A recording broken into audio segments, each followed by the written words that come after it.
Assalamu alaikum, avec vous Madame Derkaoui-Orkia. Donc dans cette vidéo on va voir la résolution géométrique d'un problème linéaire. Donc on est dans le cadre de l'optimisation linéaire ou bien la programmation linéaire. Donc on va faire la résolution du problème linéaire, bien sûr avec le principe de l'algorithme du simplex, qui est l'algorithme conçu par Denzing. Ok, donc on va voir un exercice corrigé en détail pour voir la résolution géométrique. Pourquoi? Parce qu'il y a la résolution algébrique en suivant les étapes de l'algorithme du simplex. On a déjà vu cette résolution dans des vidéos précédentes. Ok, pour la résolution d'un problème linéaire avec l'algorithme du simplex. On a vu un exemple en détail en utilisant c'est-à-dire la méthode des tableaux, bien en utilisant les bases des solutions réalisables. Maintenant, dans cette vidéo, on va voir toujours la résolution du problème linéaire, mais géométriquement. C'est-à-dire, on ne va pas utiliser les étapes de l'algorithme, on va utiliser la géométrie de l'espace de recherche, c'est-à-dire d'un problème linéaire, ou bien le domaine des solutions réalisables. Bon, pourquoi j'ai proposé cette vidéo? Parce que, c'est-à-dire les étudiants ou bien les followers, en suivant les vidéos de la résolution algébrique d'un problème linéaire avec l'algorithme du simplex, ils m'ont demandé de voir la résolution géométrique. Donc on va voir ça à travers un exemple en détail. Bien. Donc, premièrement, je vais proposer cet exemple, c'est-à-dire un problème linéaire qui est, c'est-à-dire petit, on a deux variables, donc on est dans la dimension 2, pour pouvoir comprendre les étapes. Mais il faut toujours que l'étudiant se mette dans sa tête qu'on a toujours, c'est-à-dire pour des problèmes réels, c'est-à-dire pour des problèmes du terrain, on a beaucoup de variables. On a n variables avec un temps vers des millions de variables. Parce qu'un problème linéaire peut, ou bien il peut, c'est-à-dire modéliser des problèmes réels dans le monde du travail, ou bien dans le monde de l'industrie. Par exemple, comme les problèmes de la planification, comme les problèmes du transport, comme les problèmes d'affectation, vous voyez. Donc un problème linéaire, c'est un modèle qui est très utilisé dans la résolution des problématiques de problèmes réels. Ok? C'est-à-dire cela revient à l'idée qu'on a déjà, c'est-à-dire que j'ai déjà expliqué dans les vidéos précédentes dans les méthodes d'optimisation. Un modèle ou bien un problème d'optimisation, c'est un modèle qui modélise des problèmes réels. Entre autres, un des types des problèmes d'optimisation, le problème linéaire. On a vu que l'algorithme le plus utilisé, c'est-à-dire le plus performant dans la résolution des problèmes linéaires, c'est l'algorithme du simplex qui est proposé par Denzing. Et pourquoi il est performant? Parce qu'il est de complexité polynomiale. Très bien. Donc on va voir la résolution de ce problème linéaire en utilisant bien sûr, c'est-à-dire la résolution géométrique, en utilisant le domaine de solution. Bien. Donc vous voyez ici, notre exemple ici, bien notre algorithme, notre problème d'optimisation, c'est un problème d'optimisation qui a les concepts d'un problème d'optimisation, bien d'un modèle de problème d'optimisation. On a premièrement la fonction objectif que j'ai nommée Z. On a une maximisation parce qu'on a vu qu'on pouvait avoir une maximisation ou bien une minimisation. Donc ici on est dans le cas d'une maximisation. On a la fonction objectif qui s'intitule bien, qui s'appelle Z. C'est 4x1 plus 5x2. x1 et x2 ce sont les variables de décision. On les appelle variables de décision ou bien variables tout court. Et puis, pourquoi variable de décision? Parce que c'est avec ces valeurs-là qu'on décide de... C'est-à-dire, comment dire, qu'on décide c'est-à-dire les valeurs de ces variables-là nous donnent une décision sur la résolution de notre problème. Bien, donc, sous les contraintes, bien sûr, donc c'est une fonction objective sous des contraintes. Donc on a ici trois contraintes. La première contrainte c'est 2x1 plus x2 inférieur égal à 800. La deuxième c'est x1 plus 2x2 inférieur égal à 700. Et la troisième c'est x2 inférieur égal à 300. Et ici on a les contraintes d'intégrité ou bien de positivité, c'est-à-dire c'est le domaine de, on peut dire c'est-à-dire les, comment dirais-je, les valeurs que peut prendre x1 et x2. Donc x1 et x2 doivent être supérieurs ou égal à 0. Une petite remarque ici, on est dans le cas d'une optimisation continue. Pourquoi vous allez me dire cela? Parce qu'on voit ici que le x1 appartient à un intervalle, c'est-à-dire un intervalle qui est 0 jusqu'à plus l'infini. Et ici, x2 supérieur ou égal à 0, c'est-à-dire x2 appartient à 0, avec 0 bien sûr y compris, jusqu'à plus l'infini. Donc puisqu'on a un intervalle, on a des variables infinies dans l'intervalle, donc c'est une optimisation continue, parce qu'il y a l'optimisation en nombre entier, d'accord? La PLNE.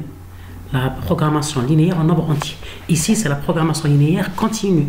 Parce que vous voyez ici qu'on a l'intervalle, c'est-à-dire l'ensemble des valeurs des xi, qui sont les solutions, bien les variables du problème, appartiennent à un domaine continu. Et pour, c'est-à-dire, il faut que l'étudiant se fasse dans l'idée, bien dans sa tête, que on a deux, dans le cadre de la programmation linéaire, on a deux axes.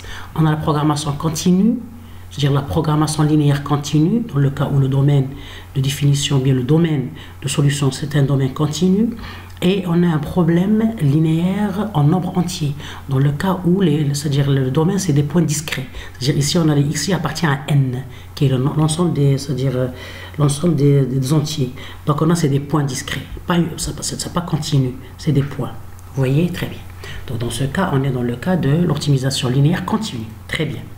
Donc, la question, qui peut être un exercice dans un TD ou bien dans un examen, résoudre graphiquement ce problème linéaire avec l'algorithme du simplex. Donc, graphiquement, on pouvait le résoudre algébriquement en utilisant l'algorithme qui a beaucoup d'étapes. Ok, ici c'est graphiquement. Donc, c'est sûr qu'on va passer au traçage du graphe. Donc, vous allez me dire, madame, c'est quoi le graphe à tracer? Très bien. Le graphe à tracer, c'est le domaine admissible de ce problème d'optimisation. C'est quoi le domaine admissible? Bon, ici, puisqu'on a deux dimensions, notre domaine puisqu'on a deux dimensions, chaque contrainte du problème linéaire est une droite. Vous voyez, donc on a 2x plus x2 inférieur ou égal à 800. Ici, on peut, c'est-à-dire la transformer sous la forme de y égale a de x plus b, qui est l'équation dédiée à une droite. On va voir ça par la suite. Donc, chaque contrainte, c'est une droite. Dans le cas de deux dimensions, si par exemple on a 3 dimensions, c'est une facette. Si on a 4 dimensions, on a, c'est-à-dire, c'est des notions géométriques selon la dimension de l'espace de recherche. Ici, on a l'espace de recherche, la dimension 2, donc...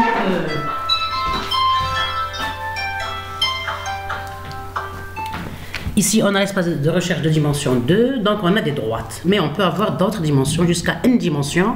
Donc c'est toujours, c'est-à-dire on a toujours un domaine de définition qui est l'intersection des différentes droites des contraintes, dans le cas de dimension. Dans le cas de n dimensions, donc on a une structure géométrique dédiée à la notion de n dimensions. Par exemple, si n égale à 3, on dit ça, c'est une facette. Ça va être un plan. Ok, ici c'est une droite parce qu'on a un repère, c'est-à-dire avec deux dimensions. Très bien. Donc maintenant, donc la résolution graphique, elle va commencer par le traçage du domaine admissible. Donc on appelle ça, dans le cas de deux dimensions, l'espace de recherche qu'on obtient s'appelle un polyèdre. Poly c'est plusieurs, ou èdre c'est des droites. Ok, donc on appelle ça l'espace admissible ou le domaine réalisable. L'essentiel, c'est l'ensemble des points que peut prendre x1, x2. Et notre but, c'est d'avoir le point optimal, c'est-à-dire qu'on optimise au mieux la fonction objectif z. Donc ici, pour tracer ce polyèdre, qu'est-ce qu'on va faire? Il faut toujours valider notre modèle, c'est-à-dire on va respecter notre modèle. On ne travaille pas en dehors du modèle. C'est le modèle qui est respecté, mais d'une façon géométrique.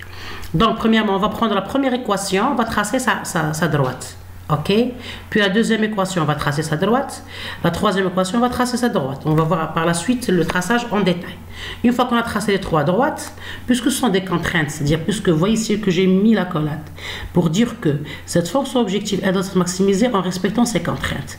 Bon, en respectant ces contraintes, pas une à une, simultanément, c'est-à-dire en même temps. Il faut que les trois contraintes soient satisfaites, c'est-à-dire si on va prendre une valeur de x1 ou de x2 pour la première contrainte, si elle va valider cette contrainte, c'est-à-dire elle doit valider les deux autres contraintes. Donc, c'est-à-dire la satisfaction des contraintes, elle doit être totale.